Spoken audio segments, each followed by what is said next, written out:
창세기 25장 1절에서 이렇게 아브라함이 이제 마지막 이야기들을 전하면서요. 그두라라는 이렇게 후처를 맞이했다 이렇게 소개합니다. 아브라함이 이제 이렇게 일부 일처 비슷한 형식을 그러니까 사라와 이렇게 했는데 사실 하갈도 있고 그다음에 그두라도 소개해요. 그두라를 언제 맞이했는지 우리가 모릅니다. 그러니까 이 성경은 이렇게 시간순으로 기록되어 있지는 않고요. 그러니까 아마 뭐 하갈이 떠난 다음에 그 다음에 그두라를 맞이했는지 아니면 사라가 죽은 다음에 맞이했는지.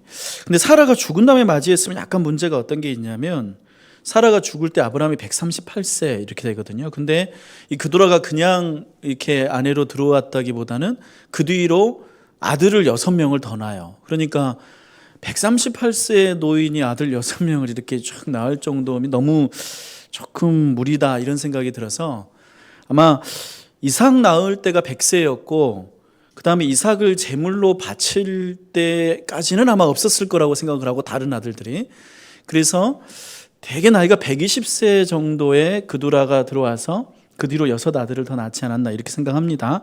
아무튼 아브라함은 대단한 생산력인데 이게 뭐 하나님이 주신 복 중에 하나겠죠.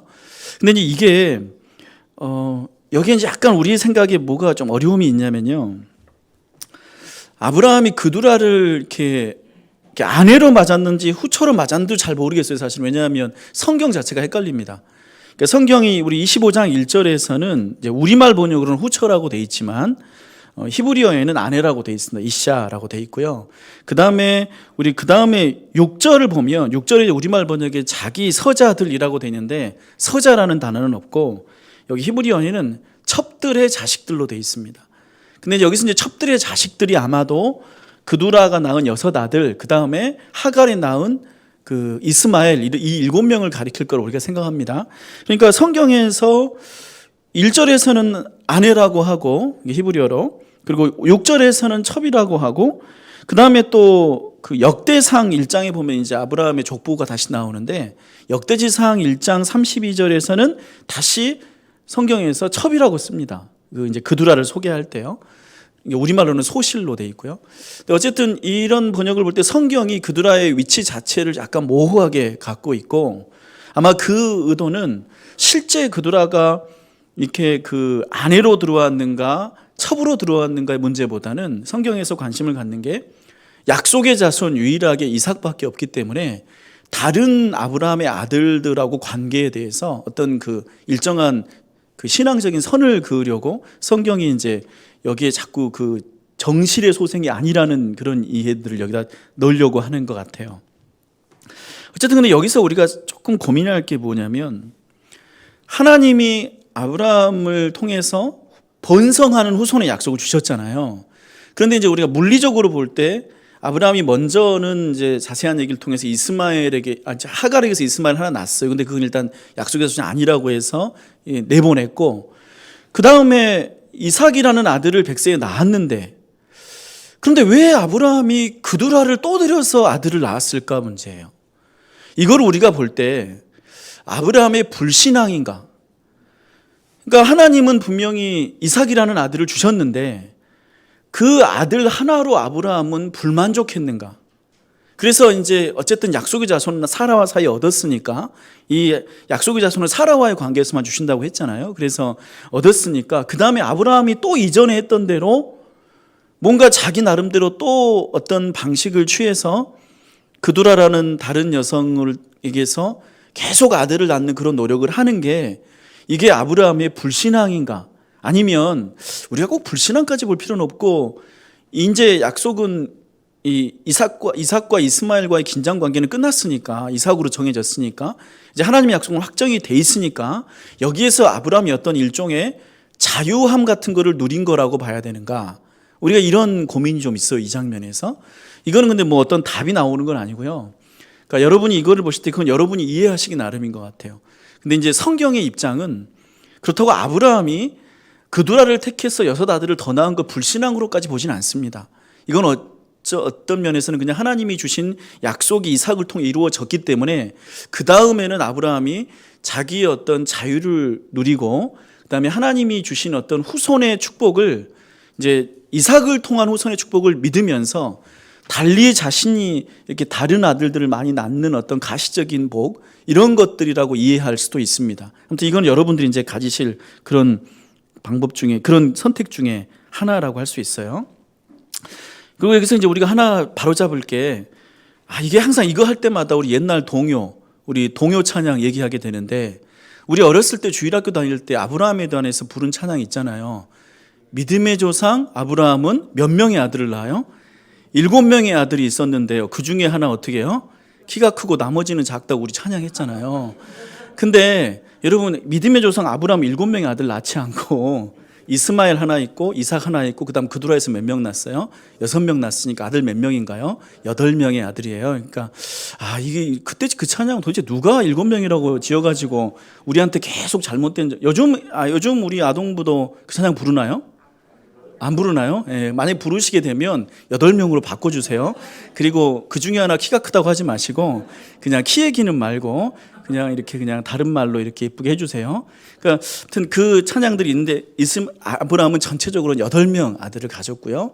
그 중에 근데 이제 아브라함이 8명을 갖긴 했는데 아브라함 스스로 우리가 이제 아까 앞에서 이게 불신앙적인 거다라고 말하기는 어렵다고 한 이유가 아브라함이 이거를 구별합니다. 그러니까 이삭은 완전히 자기 약속의 자손으로 받아들이고 그러니까 거의 법적인 외아들 이렇게 정하고 나머지 아들들 그러니까 이스마엘은 처음에 생겼을 때 이미 빈손으로 내보냈고 그 다음에 그두라에게서 6 아들을 낳은 다음에도 이 아들을 6절 말씀을 보면 6절 말씀 같이 읽어보시겠어요? 자기 서자들에게도 재산을 주어 자기 생전에 그들로 하여금 자기 아들 이삭을 떠나 동방 곧 동쪽 땅으로 가게 하였더라. 그래서 이 그두라의 아들들을 아예 멀리 보내버립니다. 성경에서 동쪽의 땅 이런 뜻은요, 약간 좋지 않은 어떤 먼 곳을 말합니다. 우리가 성경에서 에덴의 동쪽 이렇게 있잖아요. 에덴에서 동쪽으로 갔을 때 그게 가인의 죄악의 땅이거든요. 그러니까 동방이라고 하는 건 성경에 좋지 않은 땅입니다. 그러니까 동쪽으로 보냈다는 말은 이제 상징적으로는 뭔가 우리랑 관련이 없는 그런 쪽으로 갔다는 게 동쪽이라는 그런 의미를 가져요. 근데 여기서 서자들에게, 그러니까 첩의 자식들에게 준 게 우리말로 재산으로 번역을 했는데 이건 마타노트라고 재산이 아니고 이거는 선물로 번역합니다. 그러니까 아브라함이 나머지 6 아들, 여기서 이제 서자들, 첩의 자식들이라고 했으니까 이스마엘도 이때는 이제 다시 불러다가 재산을 준 것 같은데 이렇게 상속 재산을 준 게 아니라 그냥 아브라함이 그들에게 선물을 줍니다. 그러니까 이제 어느 정도 아브라함이 이때쯤 완전 거의 재벌급이니까요. 이제 어느 정도 이제 조금씩 재산이라고 할 만한 돈들을 떼어줬겠죠. 양이나 이런 그런 어떤 규모의 것들을 살 수 있도록 아무튼 그렇게 선물을 주어서 나머지 7 아들들이 각자 독립할 수 있게 그렇게 도와주는. 근데 아무튼 이삭과는 관계를 끊도록, 그래서 우리 집안에 다시 찾아오지 못하도록 그렇게 이제 끊는 그런 장면이 구별하는 모습이 6절에 나와서 아브라함이 이렇게 여러 아들들을 두었지만 이게 꼭 하나님의 약속을 이렇게 의심하는 불순종은 아니다. 우리가 이렇게 볼 수 있고요. 자유함을 드렸다. 이렇게 보는 편이 더 낫기는 하겠습니다. 자, 그리고 이제 우리 7절에 넘어가면 아브라함이 이제 드디어 세상을 떠나시는, 그러니까 175세에 7절에 보시면 이렇게 향수하셨고요. 그러니까 75세에 부름 받으셨으니까 100년 동안 하나님과 동행하셨다 이렇게 말하겠습니다. 근데 이제 여기서 한 가지 여러분이 시간상으로 이렇게 염두에 두셔야 될 것은 이 다음 이야기, 그러니까 25장 19절 이하에서 에서와 야곱이 태어나는데요. 에서와 야곱은 아브라함이 살아있을 때 태어납니다. 그러니까 이제 그냥 아브라함 얘기를 여기서 마치려고 그냥 죽었다는 얘기에서 한 거고, 아브라함이 죽을 때 에서와 야곱은 15살입니다. 그러니까 태어난 얘기 조금 미뤄서 이제 순서상으로 성경에서 이렇게 바뀐 거고, 아무튼 아브라함이 죽을 때는 손자인 에서와 야곱은 이미 15살 그때 나이가 돼서 그렇게 죽는 것을 여러분이 생각하시고 읽으시면 좋겠어요. 9절에 보면 이스마엘이 멀리 있다가 찾아와서 아버지 장례 같이 치르는 모습 그렇게 소개합니다. 근데 여기서 이제 우리가 한 가지 이렇게 우리가 은혜롭게 받아들이면 좋을 말씀이 11절에 있습니다. 우리 11절 말씀 같이 읽을게요. 아브라함이 죽은 후에 하나님이 그의 아들 이삭에게 복을 주셨고, 이 말입니다. 여러분, 이 말은 약간 당연하기도 하고 약간 특별하기도 한데, 여러분의 하나님이 이삭에게 복을 주셨는데 아브라함이 죽은 다음에 주셨다고 성경이 굳이 표현할까요? 그러니까 여기서 이제 우리가 간단하게 생각할 때 어떤 복이라는 건요, 부모가 죽은 후에 자식에게 주어지기도 하는 것 같아요. 그러니까 모르겠어요. 이게 이제 그 아브라함이 살아있을 때는 이삭에게 복이 하나도 없었다 이런 말은 아니겠지만, 그런데 어떤 면에서 볼 때 이삭의 복은 아브라함의 그늘 아래에 있었고, 그다음에 이제 아브라함이 죽고 나서 하나님이 이삭에게 새로운 복들을, 그리고 이제 아브라함과 같은 그런 복들을 따로 주셨다, 이렇게 우리가 이해할 수 있는데, 이런 것들을 이제 우리가 조금 넓게 해석을 해보면, 우리가 하나님께 받는 복이 있고, 그 다음에 우리 자녀들이 받는 복이 있어요. 그런데 어떤 면에서 우리가 생각할 때 우리 자녀들이 어떻게 살지 모르겠지만, 아마 우리가 죽은 다음에, 그러니까 부모인 내 세대가 죽은 다음에 하나님이 우리 자녀 세대에게 복을 주실 수 있다, 이런 의미로 받아들이면 우리에게 은혜로운 구절이 될 거라고 생각이 됩니다. 그러니까 여러분의 자녀 세대가 여러분이 이렇게 하나님께 소천하신 다음에도 이렇게 복을 이어받는 그런 일이 있기를 바랍니다. 그래서 내 아이들이 복 받으면 좋겠다, 이렇게 믿는 분, 이렇게 생각하시는 분들은 이 11절의 말씀을 이렇게 잘 표시를 하시고, 우리 애들은 복을 받든지 말든지 뭐 내가 죽으면 끝이지, 이렇게 생각하시면 11절 아무것도 아니라고 보면 되고, 여러분들이 한번 11절의 말씀을 자녀들이 받을 복 이렇게 받아들이시면 은혜로운 구절이 될 거라고 생각합니다. 그리고 이삭은 그 앞에 우리 24장에서도 부엘라 헤로이, 여기에 그 어떤 연관성을 갖고 보여주었는데, 여기서 다시 부엘라 헤로이에 거주했다고 해서 이삭이 뭔가 그 어떤 하갈과의 연관성, 하갈과의 연관이라는 게 곧 이스마엘과의 관련이겠죠. 그러니까 뭔가 이제 그 이삭과 이스마엘이 굉장히 사이가 나빠서, 만약에 이게 서로 전혀 왕래도 하지 않고 굉장히 갈등하는 그런 관계였으면, 이 부엘라 헤로이, 여기가 하갈이 임신해서 쫓겨나와서 하나님 만난 그 기억의 장소니까요. 아마 부엘라 헤로이가 우물이 있다고 해도 뭐 이삭이 여러 개의 우물을 이미 갖고 있었으니까 굳이 여기 갈 필요 없었을 것 같은데, 이 부엘라 헤로이를 자꾸 이삭의 삶에서 언급이 되는 거 보면, 이 이삭은 하갈과의 관계, 혹은 하갈에게 나타나신 하나님, 혹은 하갈에 나온 이스마엘이라는 자기 배다른 형, 이런 거에 대해서 특별히 어떤 갈등 관계를 가지진 않았던 것 같다는 그런 인상을 여기 주는 것 같아요. 이런 표현들이. 자, 그 다음에 12절에서 보시면 이스마엘의 족보, 이제 아브라함 이야기를 마치기 위해서 이스마엘의 족보를 이삭에서 야곱 이야기 시작하기 전에 12절에서 16절까지 이스마엘 족보를 소개하고, 이스마엘의 족보가 하나님이 약속하신 대로 12아들을 낳아서 번성하는 복을 누렸다, 이 얘기를 소개합니다. 16절 12 지도자를 되었더라. 17절 137세에 자기 백성에게 돌아갔다, 그런 표현들을 여기서 알려주죠. 그리고 이제 19절부터는 새로운 이야기, 우리 새로운 인생들, 야곱과 에서와 이삭, 이들이 등장을 합니다. 우리 19절 시작하는 말, 이삭의 족보는 이러하니라, 이렇게 해서 이삭의 자손들에 관한 이야기가 시작이 되고요. 여기서 한 가지 나이를 구분할 게, 20절 이삭이 40세에 리브가를 맞이했죠. 그 다음에 맞이했을 때 이 리브가와 이삭 사이에 자식이 없게 됩니다. 그러니까 마치 그 사라와의 아브라함과의 관계처럼 이 두 사람이 불임의 관계를 갖게 되고요. 그리고 이 불임을 알게 되고, 21절에 이삭이 불임을 알게 돼서 그 다음에 하나님께 간구하는데, 여러분 여기서 21절에서 간구함의 간구를 들으셔서 리브가가 임신했다 하니까, 이게 이렇게 우리 아내가 불임이구나라고 해서 하나님 아기를 갖게 해주세요 이렇게 하니까 하나님이 그 다음날 딱 갖게 한 게 아니라 이 사이 20년이 흐릅니다. 그러니까 20년 동안 리브가는 불임입니다. 그리고 이 불임의 그 주제는, 저는 제가 창세기 시작할 때 사라 이야기할 때도 말씀드렸는데, 이 창세기에서 굉장히 중요한 주제로 하나님이 의도적으로 하십니다.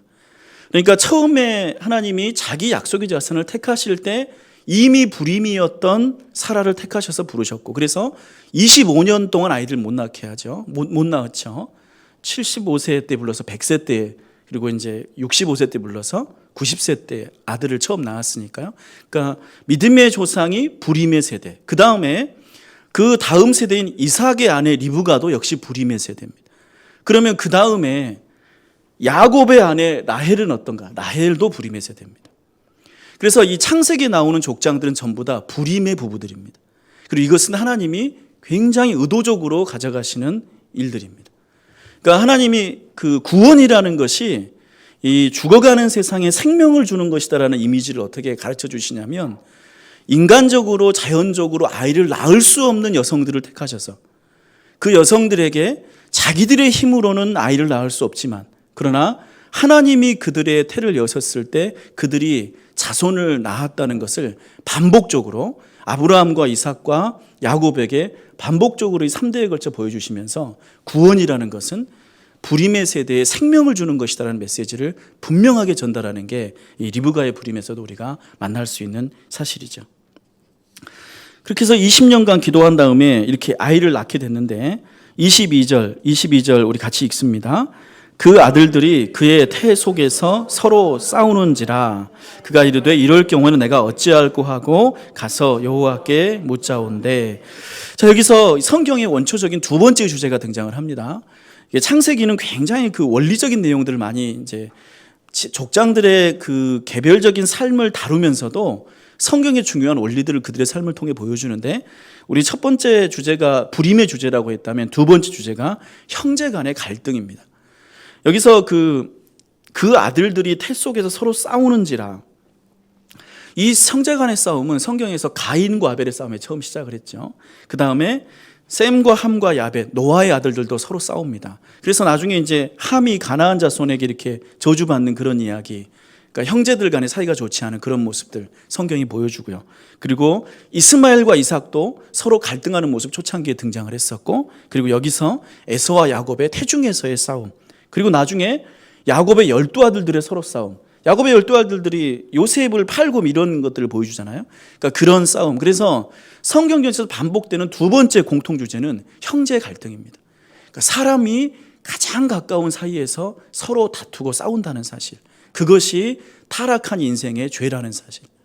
그러니까 형제의 싸움은 우리가 갖고 있는 죄성의 발현이라는 것, 그것을 창세기에서 반복적으로 보여줍니다. 여러분, 여기서 서로 싸운다는 말이 얼마나 적나라한 말이냐면요, 이 싸우다라고 할 때 라짜스라고 하는 말을 쓰는데, 이 라짜스가 어떤 거냐면 머리가 깨진다, 그다음에 갈대 지팡이가 부서지다, 혹은 가난한 사람들이 그 권력 있는 사람들에게 짓밟히다, 이런 뜻입니다. 그러니까 이게 우리말로 하면, 우리가 쓰는 말로 하면 이 애들이 어떻게 싸웠다는 거예요? 박 터지게 싸웠다, 그거죠. 그러니까 그렇게 격렬하게 싸웠다고 이렇게 소개합니다. 그러니까 실제로 얼마나 엄마 뱃속에 있는 애들이 얼마나, 모르겠어요. 저는 뱃속에서 이렇게 누구랑 싸운 적이 없어서 잘 모르겠지만, 또 어떻게 싸운지 모르겠지만 성경은 그걸 어떻게 표현하냐면 이들이 서로 뱃속에서부터 박 터지게 싸우는 그런 운명. 그러니까 우리 인간이 서로 가장 가까운 사이들끼리 그렇게 싸우는 타락한 인생, 이것들을 반복적으로 성경이 보여주는 게 형제 갈등의 주제예요. 이 갈등, 이 싸움을 두고서 이 엄마인 리브가가 굉장히 걱정합니다. 여러분, 이 걱정은 사실 굉장히 당연한 거예요. 왜냐하면 이 당시 산모들은 애들 낳다가 죽잖아요. 지금은 이제 우리가 의술의 도움을 많이 받아서 여성들이 아이를 낳으면서 죽지는 않지만 그때는 많이 죽었죠. 그러니까 막 애들이 막 이렇게 서로 싸우는데 엄마가 얼마나 불안하겠어요. 그래서 하나님 앞에 제가 어떻게 이걸 견뎌야 되나요? 이렇게 이제 기도하는 모습이 22절 하반절에 나와 있습니다.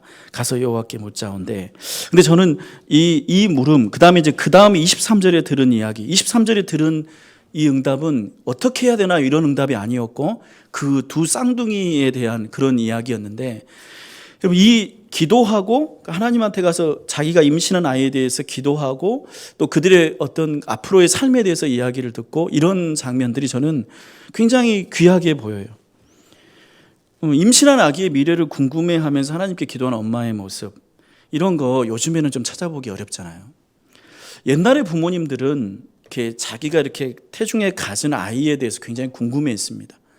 여러분, 저도 이렇게 저희 어머니가 저를 이렇게 가지셨을 때 제가 어떻게 될까를 굉장히 저희 어머니가 궁금해해서 맨날 꿈을 꾸려고 애를 많이 썼어요. 왜냐하면 우리 어머니들은 그러셨잖아요. 여러분들도 태어나실 때 어머니들이 꿈꾸지 않으셨어요? 근데 지금 부모님들은 꿈 안 꿉니다. 왜 지금 엄마들은 태몽을 잘 안 꿀까요? 왜 그때 엄마들은 태몽을 많이 꾸었을까요? 여러분, 이것은 조금 이상한 일이라고 생각해요. 그 당시 사람들은 굉장히 미신적이고 지금 사람들은 과학적이라 그럴까요? 저는 여기에서 어떤 절망 같은 게 있다고 생각해요. 우리 예전에 부모님들은 아이를 가질 때 이 아이가 잘 되기를 바라요. 그래서 아이에 대한 기대가 있습니다. 아이가 복 받기를 바라고, 그래서 뭔가 이 아이가 선한 어떤 인도함을 받기를 바라서 어떤 그 마음이 미신적이든 무엇이든 간에 그런 바람들이 있었는데, 지금 엄마들은 아이를 낳으면 어떻게 생각합니까? 이 아이들은 운명이 정해졌다고 생각합니다. 흙수저의 운명. 지금 부모들은 아이를 낳으면 이 아이가 사회 경제적인 조건에 따라서 삶이 정해진다고 믿습니다. 내가 가난하니까 우리 아이도 가난할 거다. 내가 못 배웠으니까 우리 아이도 못 배울 거다. 오히려 지금은 정말 무서운 게 부모의 경제적인 수준과 사회적 지위가 아이들의 미래와 꿈과 잠재력과 재능을 압도합니다. 지금 시대의 부모들은 아이에 대해서 기대를 갖지 않습니다. 사람의 외적 조건이 이후의 모든 인생을 결정한다는 사고방식, 이게 흙수저 금수저 표현들이에요. 이게 굉장히 무서운 이야기들입니다. 그리고 제가 볼 때는 오히려 이게 예전에 어떤 미신적이라고 불렀던 아이들에 대한 기대를 가진 부모님들보다 훨씬 더 불합리하다고 생각합니다. 지금 엄마들이 똑똑한 것 같지는 않아요. 여러분, 우리가 만약에 그런 흙수저나 금수저 이런 얘기에 우리의 미래들이 결정된다는 그런 사회를 산다면, 그런 사회일수록 오히려 더 우리 엄마들은 무엇을 해야 될까요? 하나님의 도우심을 구하며 이 아이가 주님의 은혜로 태어나서 하나님의 인도하심을 따라서 하나님이 주시는 축복으로 살기를 바라는 것, 그게 오히려 젊은 부모들이 가질 기도겠죠. 저는 우리 젊은 엄마들이 혹은 우리의 자녀 세대들이 자신들의 아이를 가질 때 이 아이들의 미래를 두고 기도하는 그런 엄마들이 되기를 바랍니다.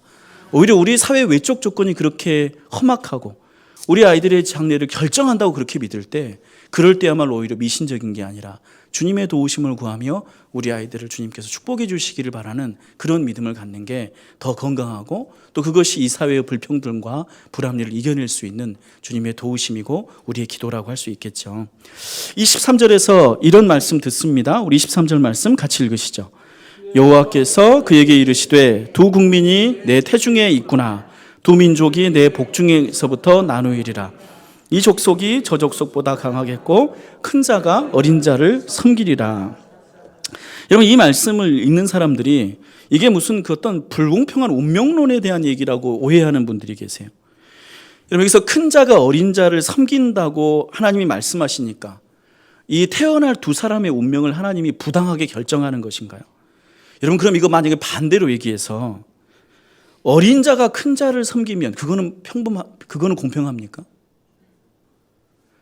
여러분, 이 얘기는 하나도 불공평에 관한 이야기가 아닙니다. 여기서 사람들이 생각할 때, 아니 그러면 큰 자가 어린 자를 섬긴다는 말이 왜 불편합니까? 어린 자가 큰 자를 섬기는 거는 당연합니까? 여러분들 만약에 형제 중에 여러분이 둘째로 태어나셨다면, 여러분이 살았던 사회에서 장남을 편애하고 장남이 더 잘 되고 차남이었던 나는, 혹은 차녀였던 나는, 혹은 막내였던 나는 불공평한 대우를 받는 거, 여러분은 괜찮으십니까? 여러분, 이 얘기는 불공평에 관한 이야기가 아니에요. 큰 자가 어린 자를 섬기리라, 이 말이 도대체 무슨 운명을 결정합니까? 그리고 이것이 반대가 되면 뭐가 또 행복합니까? 그리고 하나님은 여기서 큰 자가 어린 자를 섬기는데 그렇게 섬기기 때문에 큰 자가 불행하다고 말하는 게 아닙니다. 어린 자가 섬김받기 때문에 행복하다고 말하는 게 아닙니다.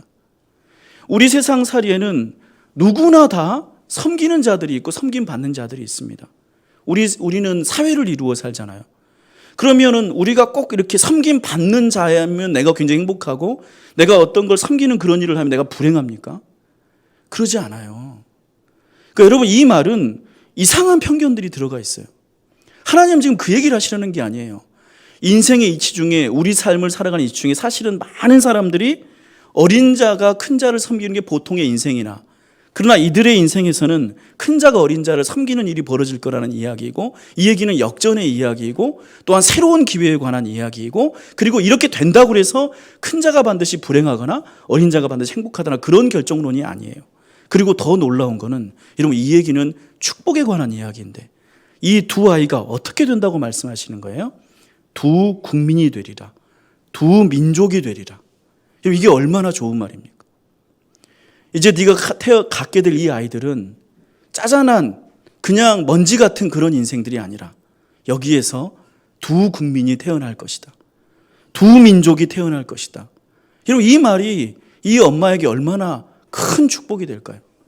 내가 이제 쌍둥이를 낳아서 낳을 건데 내 두 아이들은 전부 다 하나의 민족을 각자 이루고 하나의 나라를 각자 이루어서 두 나라 두 민족을 이룬다고 하나님이 말씀하셨으니. 여러분 이 아이들을 키울 때 여러분 이 엄마 리브가가 이게 큰 자가 어린 자를 섬긴다는데 어쩌지? 이 고민하면서 키웠을 것 같습니까? 리브가는 하나도 고민 안 할 문제를 우리가 고민해요. 우리가 이거 보고 이게 무슨 이상한 불공평한 그런 예언이라고 운명론이라고 생각해요. 여러분 이거는 결정론이나 운명론에 관한 이야기가 아니고요. 이 두 사람이 크게 된다는 그런 이야기고, 그리고 이 세상의 질서에서 역전이 일어나고 또 그 가운데서 그들이 과연 섬기는 데 행복할 것인지 섬김 받는지 불행할 것인지, 그것은 그들이 하나님을 따라 살아갈 그런 이야기라고 볼 수 있어요.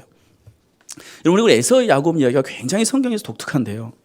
이 에서 야곱 이야기는 나중에 이제 에서의 어떤 장자권의 문제, 그리고 그 장자권을 야곱이 빼앗는 문제, 이런 이야기들이 이제 우리가 그 다음에 바로 다루는데, 여기에서 야곱이 빼앗은 게 정말 장자권이었습니까? 이 사람이 이렇게 축복을 빼앗는 것처럼 보이고 속이는 것처럼 보이지만 그는 그 이후에 그 빼앗은 축복으로 복받으며 살았습니까? 여러분 야곱이 보여준 인생은 하나도 복받은 인생이 아니에요. 야곱은 축복을 빼앗지 못했어요. 그는 장자의 지위를 빼앗지 못했습니다. 그는 속이긴 건 사실이었으나, 그는 가지려고 했던 건 사실이었으나, 갖기 위해서 여러 가지를 한 건 사실이었으나 하나님은 야곱에게 장자의 복을 주지 않으셨습니다. 우리는 그 이후의 이야기들이 이제 차분하게 볼 수 있을 거예요. 자, 여러분 24절, 25절, 26절에 보면 먼저 나온 자 에서가 태어났다고 말하고, 에서를 영웅적인 용모, 붉고 전신이 털옷 같다, 이런 영웅적인 용모로 표현을 하고요. 야곱이 태어났다. 야곱은 이렇게 발꿈치를 잡고 태어났다. 이 발꿈치라는 말이 이 아케비라는 단어로 야곱의 이름이고요. 그러니까 야곱이 발꿈치를 잡고 태어나서 이 발꿈치가 어떤 의미가 있냐면 그냥 속인다, 이런 의미가 있습니다. 그러니까 우리말에도 이런 거 있잖아요. 이번 뒷목 잡는다, 뒤통수 친다, 이런 표현이 있잖아요. 여러분 뒤에서 때리는 거는 속이는 거잖아요. 그러니까 야곱의 이름이 자기 이름 자체가 속임수, 이런 이름을 갖고 있어요. 그래서 아마 저는 야곱이 살면서 자기 이름을 좋아하진 않았을 것 같아요. 야곱의 이름을 요즘으로 바꾸면 뭐 같은 거냐면 김사기, 이런 거. 그러니까 자기 이름을 이렇게 지어줬는데 이렇게 사기, 이런 걸로 지어줬어요. 사실은 사기처럼 이렇게 깨끗하다 이렇게 지어줬는데 알고 봤더니 속임수, 이런 뜻이고, 그러니까 그런 뜻을 갖고 있어요. 좋아하진 않았을 것 같아요. 근데 그렇게 이제 이 두 아들이 태어났는데 그 다음에 이제 우리가 만나는 굉장히 특별한 사건이 27절 이하에 있습니다. 여러분 27절이 그 다음에 이제 우리가 이제 흔하게 여기서 경험하는 그 장자권의 문제, 이 문제를 다루고 있는데, 여러분 이거를 제가 3시에 이거 마무리하고 갈까요? 이거 길진 않을 것 같아요, 이 얘기가. 자, 여기서 이거는 그 27절에 이미 다 모든 답이 나와 있는데요. 여러분 27절 말씀 같이 읽어보시겠어요? 그 아이들이 장성함에 에서는 익숙한 사냥꾼이었으므로 들 사람이 되고 야곱은 조용한 사람이었으므로 장막에 거주하니. 여러분 이게 이제 에서와 야곱을 설명하는 중요한 표현인데요. 에서는 들 사람, 곧 이쉬 사대라고 말하고 말 그대로 들 사람입니다. 그 다음에 야곱은 조용한 사람, 이쉬 탐, 이렇게 표현합니다. 근데 이 두 말이 이 두 사람에 대한 모든 걸 알려주는 표현입니다. 그러니까 나중에 이제 우리가 여기 33절에서 이렇게 야곱이 장자권을 이렇게 왜 장자권을 가지려고 하는가, 이 얘기가 여기에 달려 있어요. 여러분 이걸 이해하시는 것은 사실 어려운 얘기는 아닙니다. 왜냐하면 여러분 지금 이 아브라함의 집안, 이삭의 집안은 어떤 집안이에요? 이거는 재벌 집안이에요. 그러니까 아브라함이 처음에는 그냥 약간의 부자 정도였지만 그 뒤로 하나님이 그에게 굉장히 축복을 주셨고, 그러니까 이미 이때가 되면 아브라함은 그러니까 우리가 알고 있는 어떤 대기업 총수 같은 그런 느낌이 있어요. 이제 물론 이 사회가 자본주의 사회가 그 정도 크지 않다고 하더라도 예를 들면 만석군 이런 거예요. 그런데 그렇게 만석군으로 있으면서 아주 수십만 마리의 그런 양떼와 소떼를 기르고 엄청난 규모의 농장을 이렇게 하는 그런 부자 재벌인데 여기에 아들이 둘이 있다는 거예요. 근데 그 첫째 아들 에서가 어떤 사람이에요? 사냥을 좋아한다고요. 여러분 부잣집 재벌의 장남이 사냥을 좋아한다는 말이 무슨 뜻이에요? 방탕한다는 거죠. 방탕. 여러분 그러니까 그런 이야기 종종 드라마에서 여러분 보시잖아요. 드라마에서 보시면 재벌집의 큰아들이 맨날 요트 타고 어디 별장 가서 조금 저 섬에 가가지고 이런 거 지금 그런 거 하는 거예요. 여러분, 그런데 둘째 아들 야곱은 뭐 하고 있다는 거예요? 조용한 사람이라는 게 이쉬탐, 이게 무슨 뜻이냐면요, 예의 바르고 점잖고 교양이 있다, 이런 뜻이에요. 그러니까 자기 아버지 집이 재벌인데 그 재벌 집에서 두 아들이 있는데, 여러분, 두 아들들이 다 사실은 뭘 해야 돼요? 아버지의 가산을 운영해야죠. 그런데 이 두 아들 중에 누가 CEO 수업을 하고 있다는 말이에요? 야곱이 하고 있다는 말을 여기서 이렇게 하는 거예요. 여기 조용한 사람이라는 게 성격이 차분하다는 걸 말하는 게 아닙니다. 이 시탐은 그 욥에 관해서 설명할 때 나오는데, 욥이 온전한 사람이다 이렇게 말할 때요. 그러니까 모든 것들이 잘 균형이 잡혀져서 품이 있는 사람, 예의 바른 사람, 얌전하고 어떤 필요한 것들을 다 갖춘 사람을 이쉬탐이라고 부릅니다. 그러니까 성격에 관한 이야기가 아니라 야곱은 자기 집안에서 아들로서 내가 무엇을 해야 되는지 아는 사람이에요.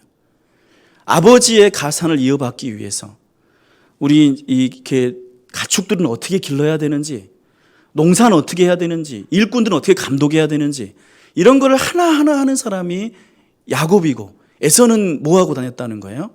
에서는 포르쉐 타고 다니면서 지나가는 예쁜 아가씨들이 이렇게 하면서, 그리고 틈나는 대로 여름에는 어디 가요? 모르겠어요. 저는 어디가 좋은지. 여름에는 어디 좋은 데 갔다, 겨울에는 또 어디 좋은 데 갔다, 이렇게 사는 거, 그게 에서의 삶이었다고 성경이 알려주는 거예요. 여러분, 나중에 이 장면들을 표현하는 게 26장 34절에 보면 에서가 결혼할 여자를 데리고 오는 장면이 나옵니다.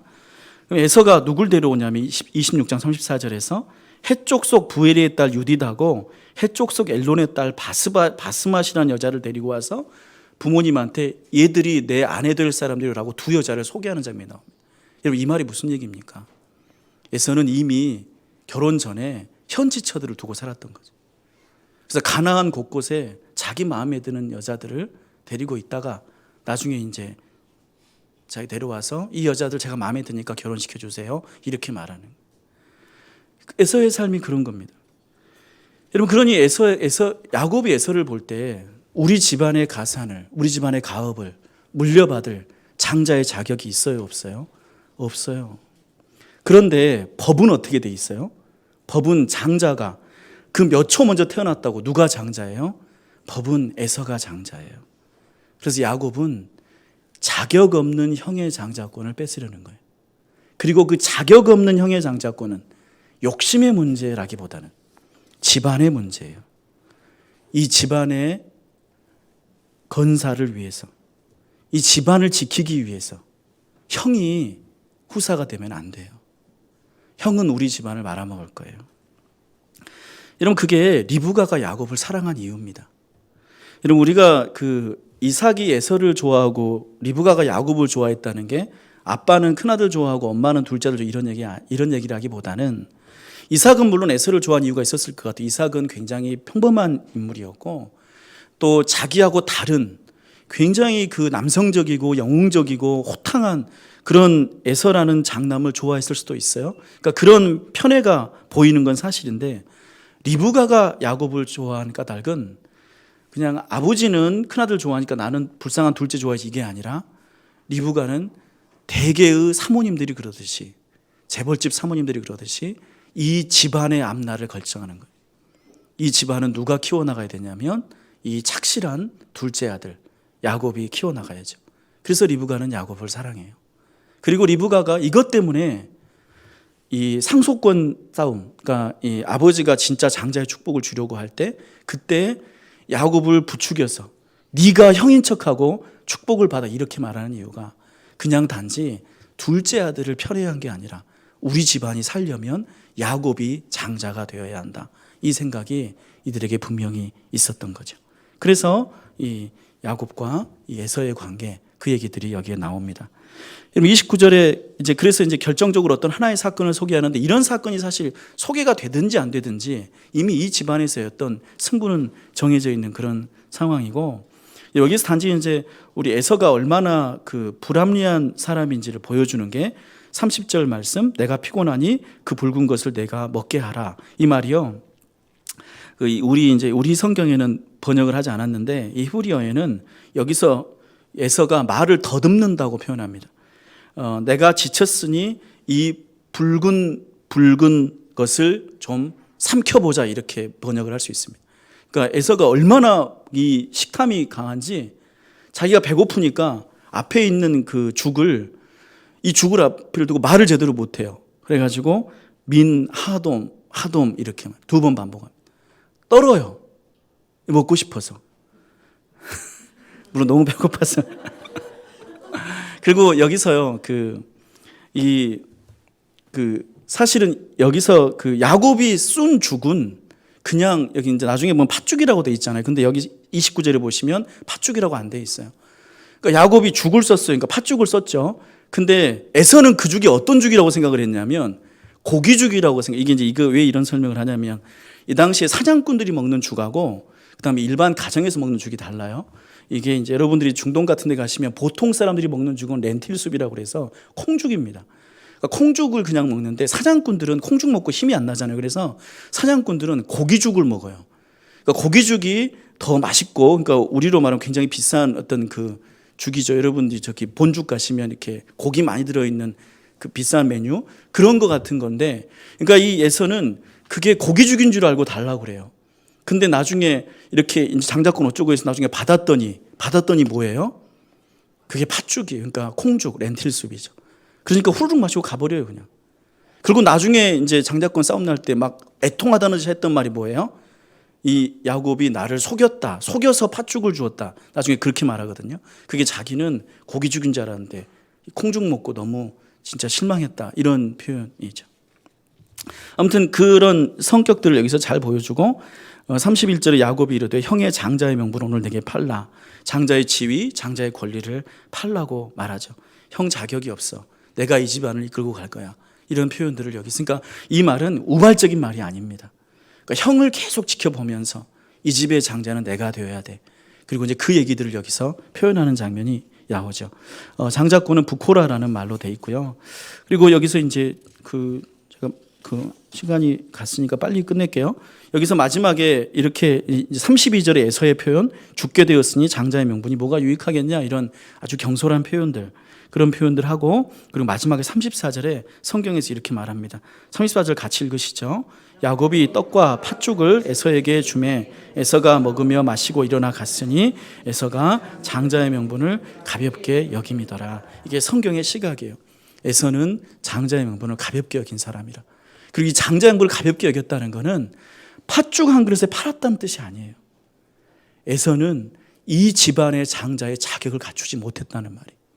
들사람으로서 하나님이 복 주신 이 집안, 하나님이 아브라함과 이삭에게 물질의 복을 주시고 풍성하게 번성시킨 이 집안을 감당하지 못하는 사람, 그는 장자의 명분을 가볍게 여긴 사람, 그런 사람이라고 표현해요. 근데 여러분, 여기서 우리가 한 가지 생각할 게, 여러분이 장자의 명분을 가볍게 여긴 사람이 에서 한 사람인가요? 여기서 저는 야곱을 두둔할 생각은 없습니다. 야곱은 장자의 명분을 무겁게 여겼을까요? 야곱이 장자의 명분을 무겁게 여겼다면 여기서 팥죽 한 그릇 내주면서 장난스럽게 형 장자의 명분 내게 팔아, 이렇게 말하지 않았을 거예요. 야곱도 장자의 명분을 가볍게 여기는 사람입니다. 그런 것 같은 거는 바뀔 수 있어, 이렇게 쉽게 생각하는 사람입니다. 팥죽 한 그릇에 장자의 명분을 살 수 있다고 생각하는 사람, 그리고 그런 거를 이야기할 수 있는 사람, 형 장자의 명분 내가 팥죽 줄 테니까 나한테 팔라고 말하는 사람, 야곱 또한 장자의 명분을 가볍게 여기는 사람입니다. 그리고 하나님은 이 가볍게 여기는 두 사람을 그 순간에 약속의 자손으로 택하지 않으십니다. 그래서 그 자리에서 장자의 명분을 사는 것 같았지만, 그리고 그 다음에 아버지를 속여서 사는 것 같았지만, 결국 야곱은 이 약속의 집안을 감당할 만한 훈련을 받기 위해서 저 멀리 아무것도 없는 외삼촌 집으로 도망가서 거기에서 하나님을 의지하는 법, 그리고 거기에서 진짜 약속의 집안의 장자란 어떤 사람인가를 깨달을 때까지 거기에서 훈련받고 고난을 겪는 그런 모습들을 우리는 만나게 되죠. 아무튼 이후에 우리 26절 이상에서 또 그 이야기들 함께 나누도록 하겠습니다. 우리 기도하시죠.